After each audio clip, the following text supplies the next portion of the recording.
नमस्कार, मैं हूं सौरभ चंद्र केसरी और अपने यूट्यूब चैनल में आपका स्वागत करता हूं। आज वादक और वादक यंत्र का अंतिम पार्ट लेकर के आया हूं। हम लोग 35 क्वेश्चन कर चुके हैं और आज लगभग 33 प्रश्न करेंगे। वीडियो शुरू करने से पहले एक गलती मुझसे हुई है उस वीडियो में, मैं उसको सुधारना चाहता हूं और सॉरी भी बोलना चाहता हूं और यह भी वादा करता हूं कि आज के बाद, मतलब उस वीडियो के बाद, आपको एक भी गलती नहीं मिलेगी स्टैटिक्स जीके में। जो भी मैं अब पढ़ाऊंगा कन्फर्म करके पढ़ाऊंगा, ठीक है। मुझसे गलती क्या हुई थी, एस बालाचंद्रन हमने बता दिया था तबला वादक है, जबकि वो बीड़ा वादक है। अगर आपने नोट्स बना लिया हो तो प्लीज़ उसको कट करके सुधार लीजिएगा। नेक्स्ट टाइम ऐसा नहीं होगा, मैंने वादा कर लिया। आज का पहला प्रश्न है और पहला प्रश्न है कि निम्नलिखित में से कौन मुगल शासक वीणा वादन के लिए प्रसिद्ध था? अकबर, हुमायूं, औरंगजेब, बाबर। तो याद रखना है आपको अकबर, ठीक है। अकबर वीणा वादक था, याद रखिएगा। अरे, औरंगजेब वीणा वादक था, ठीक है ना। अकबर भी बजाता था वाद्य यंत्र, लेकिन वो नक्कारा बजाता था, जो कि अगले ही प्रश्न में है। मुगल सम्राट अकबर किस वाद्य यंत्र को बहुत कुशलता से बजाता था? तो अभी हमने बताया नक्कारा बजाता था, ठीक है ना। औरंगजेब क्या बजाता है? तो आप कहेंगे सर औरंगजेब वीणा बजाता है, और अकबर तो आप कहेंगे नक्कारा। याद कैसे करेंगे? अकबर एक अनपढ़ शासक था और अनपढ़ लोगों को समाज में नक्कारा समझा जाता है। क्लियर है? तो नक्कारा स्टैटिक जीके है, जितनी बार पढ़ेंगे रटेंगे उतना ही आपको काम आएगा। इसमें रटने के अलावा और कोई उपाय नहीं है। पंडित आनंद गोपाल बंदोपाध्याय बनारस घराने से क्या बजाते थे? तो आपको याद रखना है पंडित आनंद गोपाल बंदोपाध्याय क्या बजाते थे? Option A sarangi, option B sarod, option C sitar और ऑप्शन डी तबला। तो क्या बजाते थे? तबला, ठीक है ना। मैं चारों ऑप्शन इसलिए पढ़ देता हूँ कि आपके दिमाग में थोड़ा सा रहे। तो आपको याद रखना है पंडित आनंद गोपाल बंदोपाध्याय क्या बजाते थे? तबला। क्लियर रहेगा, याद रखिएगा। नेक्स्ट प्रश्न है कि एक भारतीय तालवादक थेटाकुडी हरिहर विनायकम को किस वाद्य यंत्र को लोकप्रिय बनाने के लिए जाना जाता है? ऑप्शन ए तबला, सारंगी, घटम और सितार। तो याद रखना है आपको घटम के लिए, ठीक है ना। नाम देखिए कितना खतरनाक है, थेटाकुडी हरिहर विनायकम। विनायकम क्या बजाते हैं? घटम बजाते हैं, ठीक है। याद रखिएगा थेटाकुडी हरिहर विनायकम घटम। नेक्स्ट प्रश्न की ओर बढ़ते हैं। नेक्स्ट प्रश्न है नीरुस्वाम पिल्लई संबंधित हैं वायलिन से, वीणा वादक से, नादस्वरम से और तबला से। तो आपका सही ऑप्शन हो जाएगा सी इज राइट आंसर। क्या रहेगा? नाद स्वरम, ठीक है ना।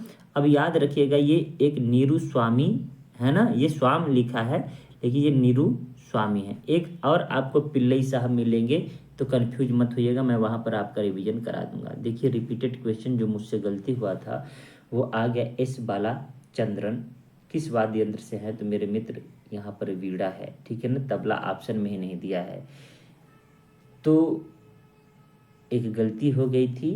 ए बालाचंद्रन तबला वादक नहीं है, क्या है? वीणा वादक हैं। दिमाग में बैठा लीजिएगा क्योंकि गलत चीज़ जल्दी याद हो जाता है और वो जल्दी भूलता नहीं है। एस बालाचंद्रन क्या बजाते हैं? वीणा बजाते हैं, ठीक है। नेक्स्ट प्रश्न की ओर बढ़ते हैं। नेक्स्ट प्रश्न है हमारा पद्म भूषण पुरस्कार से सम्मानित उस्ताद साबरी खां क्या बजाते थे? याद रखिएगा साबरी खान नाम है। सारंगी, बांसुरी, संतूर, सरोद। तो ऑप्शन डी यहाँ, ऑप्शन ए यहाँ पर सही हो जाएगा सारंगी। क्या हो जाएगा? सारंगी, ठीक है। पद्म भूषण से सम्मानित थे उस्ताद साबरी खान।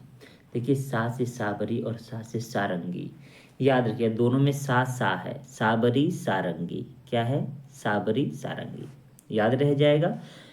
अब देखिए, मैं ये नहीं कहता कि आपको एक ही बार में याद हो जाएगा, रटना पड़ेगा। अगर 2-3 बार पढ़ लिए, मैं इसका पीडीएफ भी आपको प्रोवाइड करा देता हूँ। पीडीएफ पढ़ के वीडियो देखिए, वीडियो देख के पीडीएफ पढ़िए, बस हो जाएगा। अब देखिए कैसे याद करते हैं, मैं वो बताता हूँ। नोट्स कैसे बनाते हैं वो थोड़ा सा बता दूँ आपको। एक बार वीडियो देखिए, फिर पीडीएफ से हल करिए। अब देखिए आपने क्या क्या गलत किया है, जो जो आपने गलत किया है बस उसी को नोट्स में लिख लीजिएगा, ठीक है। नेक्स्ट प्रश्न है कि गोविंद स्वामी पिल्लई का संबंध किस वाद्य यंत्र से है। अभी देखिए हम लोग क्या पढ़े थे, नीरू स्वामी थे। क्या थे, नीरू स्वाम लिखा था, लेकिन वो नीरू स्वामी पिल्लई थे। अब यहाँ पर देखिए गोविंद स्वामी पिल्लई हैं। नीरू और गोविंद में अंतर है, ठीक है ना। वो नीरू क्या बजाते थे, स्वर क्या बजाते थे भाई, नीरू नाद स्वरम, ठीक है ना। ये क्या बजाते थे, नाद स्वरम। जबकि ये हमारे हैं, याद रखिएगा, नीरू स्वामी पिल्लई नाद स्वरम बजाते हैं, जबकि गोविंद स्वामी पिल्लई आपके वायलिन बजाते हैं, ठीक है। दोनों एक ही जैसा मिल जाएगा, स्वामी पिल्लई, तो दिक्कत होगा। वहाँ पर नीरू, वहाँ पर क्या है, नीरू है, और यहाँ पर क्या है, गोविंद है।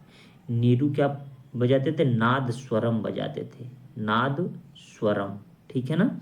नाद स्वरम, नी से नीरू और ना से नाद, दोनों में नौ नौ नौ से शुरुआत जो होगा, तो याद रखिएगा नीरू का नौ से शुरुआत होगा और गोविंद का व से शुरुआत होगा, ठीक है ना। गोविंद क्या बजाएंगे भाई, वायलिन। याद रह जाएगा, याद रखिएगा, ठीक है। अब देखिए आपके पास है कि पन्नालाल घोष का संबंध किस वाद्य यंत्र से है। देखिए रिपीटेड क्वेश्चन है, पन्नालाल घोष का रिपीटेड क्वेश्चन है। तो ये मृदगम है, बांसुरी है, शहनाई है, सरोद है। तो option B is right answer, बांसुरी। पन्नालाल घोष, हरिप्रसाद चौरसिया, मोस्ट इम्पॉर्टेंट है, मैं स्टार लगा देता हूँ। याद रखिएगा, कई बार परीक्षा में पूछे गए प्रश्न हैं, ठीक है। नेक्स्ट प्रश्न की ओर बढ़ते हैं, और नेक्स्ट प्रश्न है हमारा कि पालाधर रघु का संबंध किस वाद्य यंत्र से है। पालाधर रघु, तो option A veena, B tabla, C mridangam और डी बांसुरी है। तो यहाँ पर मृदगम सही आंसर हो जाएगा। पालाधर रघु का संबंध किससे है, मृदगम से, याद रह जाएगा। अब देखिए जैसे ये पहली बार प्रश्न आपको देखने को मिल रहा है, तो इसको आप नोट में लिख लीजिएगा। ये अभी परीक्षा में आया नहीं है, लेकिन क्या पता आ सकता। नेक्स्ट प्रश्न है कि शकूर खान किस यंत्र से संबंधित थे। ये 46 नंबर का प्रश्न है, ठीक है। याद रखना है आपको, शकूर खान की बात कर रहा है, ठीक है। शकूर खान, वो प्रश्न छिप रहा है, ठीक है। तो शकूर खान सारंगी से संबंधित है, आपको यही याद रखना है, ठीक है। शकूर खान किससे संबंधित है, तो सारंगी से। नेक्स्ट प्रश्न है 47 नंबर का कि पंडित पन्नालाल घोष, जिन्हें अमल ज्योति घोष के नाम से भी जाना जाता है। देखिए फिर रिपीटेड क्वेश्चन हो गया ना। हरिप्रसाद चौरसिया और पन्नालाल घोष बहुत ही इंपॉर्टेंट हैं, और यह बांसुरी वादक है। Option number D is right answer. आपको दो चीज़ याद रखना है, शकूर खान सारंगी, ठीक है ना। और यहाँ से एक प्रश्न और बन जाएगा कि पंडित पन्नालाल घोष को क्या कहा जाता है, अमल ज्योति घोष। क्या कहा जाता है, अमल ज्योति घोष। क्लियर रहेगा। नेक्स्ट प्रश्न की ओर बढ़ते हैं। नेक्स्ट प्रश्न है हमारा 48 नंबर का, और ये प्रश्न कह रहा है निम्नलिखित में से कौन सा युग्म सही सुमेलित नहीं है। तो ये देखिए, पखावज शिव कुमार शर्मा। शिव कुमार शर्मा क्या बजाते हैं, संतूर बजाते हैं। क्या बजाते हैं, संतूर। तो पहला ही ऑप्शन पढ़ने से हो गया कि ये गलत है, इसका मतलब option number A is right answer होगा, ठीक है ना। देखिए चारों ऑप्शन में दिखा देता हूँ। सितार पंडित रविशंकर बजाते ही हैं, सरोद अमजद अली खान, तबला किशन महाराज, है ना। इसका मतलब कि option number A is right answer. Pakhawaj Shiv Kumar Sharma नहीं बजाते हैं। क्लियर है।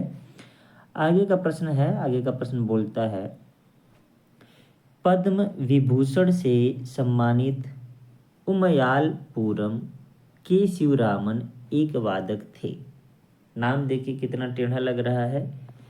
उमलया उमयालपुरम के शिवरामम, तो ये मृदगम क्या थे, मृदगम। याद रखिएगा उमयालपुरम के शिवरामन, तो पूरम और मृदगम एक ही जैसा प्रोनाउंसिएशन हो रहा है ना, तो ये याद रखिएगा कि उमयालपुरम मृदगम बजाते थे। ठीक है, नया प्रश्न है, SCL में आया, CHSL में आया हुआ है, इसलिए इसको आप राइट डाउन कर लीजिएगा नोट में। नेक्स्ट प्रश्न है, नेक्स्ट प्रश्न बोल रहा है कि कौन सुरबहार वाद्य यंत्र में महारत हासिल करने वाला उत्कृष्ट वादक है। क्या है सुरबहार, उस्ताद इमरत खान, अलाउद्दीन खान, अली अकबर खान, अब्दुल करीम खान। तो उस्ताद इमरत खान सुरबहार वाद्य यंत्र में महारत हासिल किए थे। ठीक है ना, क्या नाम है, सुरबहार वाद्य यंत्र, उस्ताद इमरत खान। याद रखिएगा। देखिए बहुत सारे प्रश्न हैं जिसको वास्तविकता तो यह है कि मैं भी नहीं जानता था, तो जो मैं नहीं जानता हूँ उसको थोड़ा सा दिक्कत होता है एक्सप्लेन करने में। अब ये प्रीवियस ईयर में आया है तो मैं भी रटूंगा, आप भी रटिए। ठीक है, नेक्स्ट प्रश्न है 51 नंबर। कह रहा है कि प्रसिद्ध संगीतकार श्रीमती एन राजम किस वाद्य यंत्र से संबंधित हैं। ऑप्शन है वायलिन, तानपुरा, बांसुरी और सितार। तो ये हो जाएगा वायलिन। कौन सा आंसर होगा, वायलिन। एन राजम वायलिन बजाती थी। याद रखिएगा क्या नाम है, एन राजम वायलिन। ठीक है, नेक्स्ट प्रश्न की ओर बढ़ते हैं। नेक्स्ट प्रश्न है हमारा कि वी बलसारा किस वाद्य यंत्र से संबंधित थे। तो ऑप्शन है सारंगी, पियानो, मैंडोलिन, जल तरंग। तो option B is right answer, piano. ठीक है, क्या नाम है, वी बलसारा, पियानो। क्लियर है, आगे बढ़ते हैं। पद्म भूषण पुरस्कार से सम्मानित पंडित निखिल ज्योति घोष एक वादक थे। सरोद वादक थे कि तबला वादक कि हारमोनियम या बांसुरी। 53 का ऑप्शन बी हो जाएगा, तबला वादक। ठीक है, क्या नाम है, पंडित निखिल ज्योति घोष। देखिए गुदई महाराज, जाकिर हुसैन के अलावा पंडित निखिल ज्योति घोष को भी आपको याद रखना होगा। क्यों याद रखना होगा, क्योंकि ये एग्जाम में आया हुआ है। ठीक है, नेक्स्ट प्रश्न है हमारा 54 नंबर का कि संस्कृत पाठ में शततंत्री वीणा के रूप में जाना जाता है, इसमें 72 तार हैं। तो यहाँ पर ऑप्शन खंजरी, सारूड, संतूर और सितार। तो आप देखेंगे 72 तार वाली बात किया है, तो संतूर में 72 तार होते हैं। आपको याद रखना है 72 तार संतूर। ठीक है ना, यहाँ पर जो शततंत्री है, शततंत्री वीणा मतलब संतूर। ठीक है, नेक्स्ट प्रश्न की ओर बढ़ते हैं। नेक्स्ट प्रश्न है ग्लोबल इंडियन म्यूजिक अवार्ड के प्राप्तकर्ता विक्रम घोष एक संगीतकार और भारतीय शास्त्रीय मतलब क्या बजाते हैं उससे संबंधित प्रश्न पूछा है। तो ये तबला बजाते हैं। अब देखिए ये भी CHSL में आया है। अगर हम केवल ये रट लें गुदई महाराज और उसके बाद में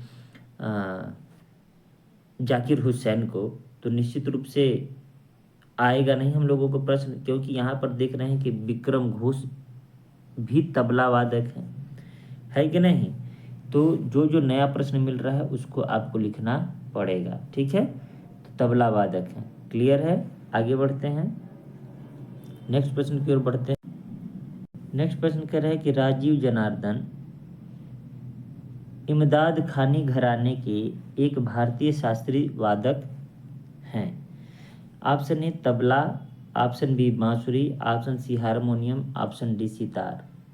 option D sitar is right answer. याद रखिएगा, स्टैटिक जीके ऐसा जीके होता है कि अच्छे अच्छों का हवा खराब कर देता है। रेलवे और एसएससी का एग्जाम देंगे ना तो उसमें जीएस वाला पार्ट ही लोगों को नहीं आता है। मैथ रीजनिंग कंसेप्चुअल होता है, आप कर ले जाते हैं।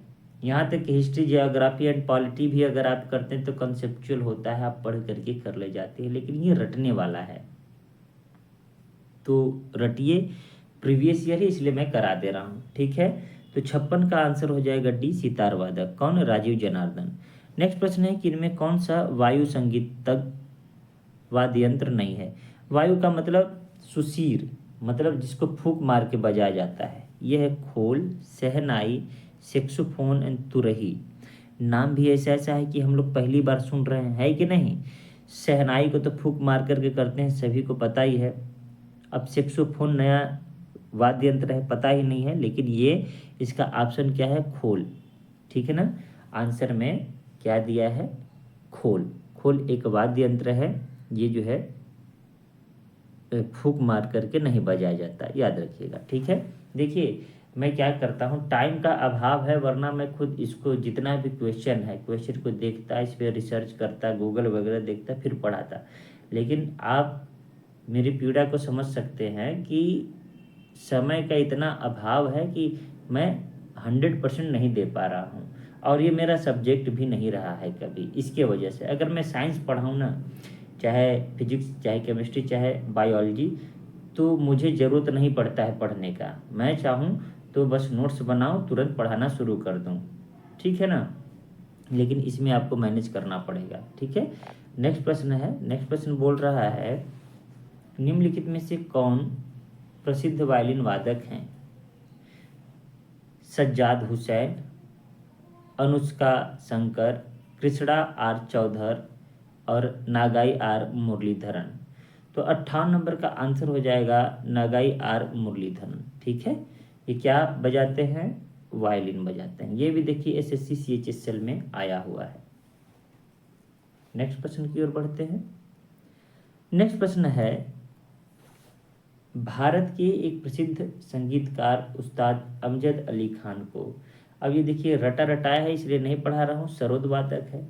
अमजद अली खान, हरि प्रसाद चौरसिया, पन्नालाल घोष, जाकिर हुसैन, हाँ, तोताराम शर्मा, ये सब महत्वपूर्ण नाम हैं। इनको तो आपको याद रखना ही रखना है, लेकिन जो पहली बार सुन रहे हैं उनको भी याद रखना है। ठीक है, तो ये सब रिपीटेड प्रश्न है, तो आप तो कर ही ले जाएंगे। तो ज़्यादातर आपको सवाल जो मिलेगा, कभी कभी रिपीटेड क्वेश्चन मिलता है, लेकिन अब एसएससी हो या फिर रेलवे जो टीसीएस पेपर करा रही है, ऐसा करा रही है कि आपको थोड़ा सा भी महसूस ही नहीं होगा जीके जीएस में।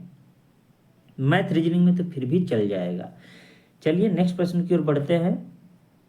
नेक्स्ट प्रश्न है हमारा, उस्ताद जाकिर हुसैन। अब देखिए रटा रटाया आ गया कि नहीं? उस्ताद जाकिर हुसैन, उस्ताद अल्लाह रखा खां, उस्ताद साबिर खान, पंडित किशन महाराज, गुदई महाराज, ये सब क्या बजाते हैं? तबला वादक है। क्या बजाते हैं भाई? तबला वादक है। तो जो रटा रटाया है उसमें हम लोगों को टाइम नहीं लगेगा। ठीक है, और यही एक तरीका है स्टैटिक जीके पढ़ने का कि प्रीवियस ईयर देखिए और प्रीवियस ईयर का ही क्वेश्चन लगाइए। एक आपके पास बुक कोई होना चाहिए, जैसे लुसेंट हुआ, आप लुसेंट ले लीजिए, या फिर एक और बुक आती है किरण प्रकाशन की, वो ले सकते हैं, या एक और आता है क्राउन का। इन तीनों में से कोई एक ले लीजिए और रटिए उसको, जो विविध वाला प्रश्न है उसको रटिए। लुसेंट को सभी प्रीफर करते हैं, मैं भी लुसेंट पढ़ा हूँ, मैं क्राउन भी पढ़ा हूँ, मुझे दोनों ही अच्छे लगे हैं। तो आप लुसेंट लेकर के विविध वाला प्रश्न को पढ़ते जाइए, रटिए खूब। अब देखिए नेक्स्ट प्रश्न है कि भारतीय संगीत में उस्ताद अल्लाह रखा खां का नाम प्रसिद्ध है। फिर देखिए रिपीटेड है कि नहीं है? तबला वादक है ना, तो जो रिपीटेड प्रश्न है उसमें तो हम लोगों को टाइम नहीं लगेगा। क्लियर है ना? नेक्स्ट प्रश्न की, नेक्स्ट प्रश्न है हमारा कि उस्ताद बड़े गुलाम अली खान एक प्रसिद्ध थे। इसमें इनको किसमें प्रसिद्धि थी? तो शास्त्रीय गायन में। शास्त्रीय गायन क्या होता है? एक होता है लोकगीत, एक होता है शास्त्रीय गीत। लोकगीत में कोई सुर ताल का ध्यान नहीं दिया जाता है, बस आप गाइए। लेकिन शास्त्रीय गीतों में हमें सुर का, सरगम का, हमेशा ताल का ध्यान देना पड़ता है, ठीक है ना। ये सा रे गा मा पा ध नी, ये 7 स्वर जो है इनको एकदम आपको अच्छे से तैयार करना होता है, उसके आधार पर गाना गाया जाता है। लोकगीत का मतलब जो हम अपने क्षेत्रीय भाषा में आसपास में लोकल गाते हैं, जैसे भोजपुरी गाते हैं लोग, है ना। ये लोकगीत में आ जाएगा आपका, ठीक है ना। बुंदेली गाते हैं, मगही गाते हैं, मैथिली गाते हैं, और जब हिंदी गाते हैं तो उसमें जब हम सुरों की बात करते हैं तो वो शास्त्रीय संगीत में आ जाता है। गले में हरकत लेना शास्त्रीय संगीत के अंतर्गत आता है। नेक्स्ट प्रश्न है, निम्नलिखित में से कौन सा कर्नाटक वाद्य यंत्र रजना स्वामीनाथन द्वारा बजाया जाता है। शायद ये फिर से रिपीटेड प्रश्न है। स्वामीनाथन मृदगम बजाते थे, क्या? मृदगम, याद रह जाएगा। ये कर्नाटक वाद्य यंत्र रजना स्वामीनाथन द्वारा बजाया जाता है। तो मृदगम कहाँ का वाद्य यंत्र है, ये भी याद रखना है, कर्नाटक का वाद्य यंत्र है। ये SSC CHSL 2022 में पूछा गया है प्रश्न, ठीक है। नेक्स्ट प्रश्न है, निम्नलिखित में से किसी सारंगी वादक के रूप में जाना जाता है। देखिए बहुत ही चर्चित प्रश्न है। Option A TN Krishnan, TM Krishna और उस्ताद बुद्धू खान, ठीक है ना। तो सारंगी वादक बुद्धू खान, उस्ताद बुद्धू Khan, option number D is right answer. Next प्रश्न की ओर बढ़ते हैं, और नेक्स्ट प्रश्न है हमारा, निम्नलिखित में से कौन सा वीणा वादक नहीं है। अब देखिए वीणा वादक नहीं है, जयंती कुमारेश ये वीणा वादक हैं। सुंदरम बालचंद्र, वही S बालचंद्रम, ठीक है ना, ये हैं वीणा वादक। और ये विनाई धनमल क्या है, वीणा वादक। जसराज वीणा वादक नहीं है। अब जब आप नोट्स बनाएंगे तो वीणा वादक में इन तीनों का नाम लिखेंगे, क्लियर ना। तो यहाँ पर ऑप्शन क्या हो जाएगा, C इज राइट आंसर। 65 का क्या है, C है, ठीक है। आज का अंतिम प्रश्न है हमारा, अंतिम प्रश्न अभी नहीं, अभी बचा है, 67 नंबर भी है। कह रहा है निम्नलिखित में से कौन सा भारत का एक प्रसिद्ध महिला शहनाई वादक है। कितना इंपॉर्टेंट प्रश्न है। एकमात्र महिला है, उनका नाम है बागेश्वरी कमर, ठीक है ना। क्या नाम है, बागेश्वरी कमर। क्या है, एकमात्र महिला शहनाई वादक, क्या नाम है, बागेश्वरी कमर, याद रखिएगा। नेक्स्ट प्रश्न है कि निम्नलिखित में से कौन हिंदुस्तानी शास्त्रीय संगीत में सर्वश्रेष्ठ रुद्र वीणा वादक हैं। ऑप्शन है उस्ताद राशिद खान, इनायत हुसैन खान, सुल्तान खान, उस्ताद असद अली खान। तो option D is right answer, उस्ताद असद अली खान सर्वश्रेष्ठ रुद्र वीणा वादक हैं। आज का अंतिम प्रश्न है हम लोगों का, अंतिम प्रश्न है कि तबला वादक नहीं है। ये 68 प्रश्न आए हुए हैं विभिन्न एग्जामों में, और हम लोग आज खत्म कर लेंगे। देखिए तबला वादक में आपको नाम याद ही होगा, है कि नहीं। विक्रम घोष तबला वादक हैं, गुदई महाराज, अल्लाह रखा खान, जाकिर हुसैन, स्वप्न चौधरी, तन्मय बोस, ये सब क्या हैं, ये तबला वादक हैं। जबकि बाला सुब्रमण्यम ये तबला वादक नहीं है, ठीक है। तो उम्मीद करता हूँ इतना प्रश्न करने के बाद, 68 प्रश्न करने के बाद आप में कुछ कॉन्फिडेंस आएगा। देखिए रटने वाला है तो रटना पड़ेगा ही, और आप जब अगर SSC CHSL CGL MTS या फिर रेलवे NTPC ग्रुप डी, इसके अलावा SSC GD की तैयारी कर रहे हैं, तो निश्चित रूप से आपको अब स्टैटिक्स GK पर बहुत ज़्यादा मेहनत करना है। मैं तो कहूँगा हिस्ट्री, ज्योग्राफी, पॉलिटी पढ़ना छोड़ करके इसी को पढ़िए, 10-10 क्वेश्चन आ रहे हैं, ठीक है। तो आज के लिए इतना ही, मिलते हैं नेक्स्ट वीडियो में, तब तक के लिए नमस्कार।